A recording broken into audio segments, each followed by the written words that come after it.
जदि आपणक घरे कौनसी गृहपालित पशु अच्छे आपण हुएत तांको शोइबा समय रे चित्कार किंबा गोड़ चलाइबा देखिथिबे। विशेष करी एक गृहपालित कुकुर शोइबा समय रे प्रायतः भोकिबाकु लागे। आपण केबे भाबिचंती कि एहा काहेकि हुए?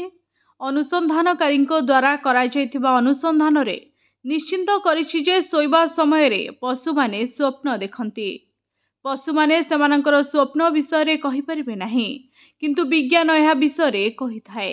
एथिपई प्रथमे आमको शोइबा शैली को बुझिबाकु पड़िबो। मनिष परि अनेक बड़ प्राणीकर ब्रेन एवं न्यूरॉन थाए, जहा वैद्युतिक संकेत सृष्टि करे और सेमानंकु ब्रेन को पठाई थाए। शोइबा समय रे मध्य एही प्रक्रिया जारी रही थाए। पशु मानकर स्वप्न मध्य समान थाए। मूषा उपरे शोइथिबा एक अध्ययन जना पड़िछि जे सेमाने सेमानकर भविष्यत विषय रे स्वप्न देखुछन्ते। तबे समस्त पशु कण स्वप्न देखंती कि? पशुंकर मस्तिष्क अलगा।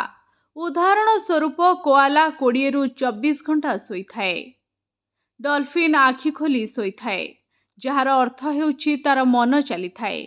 एपरिकी झिटिपिटी शोइबा समय रे कुकुर मानक परि आखि मध्य चलाई थाए।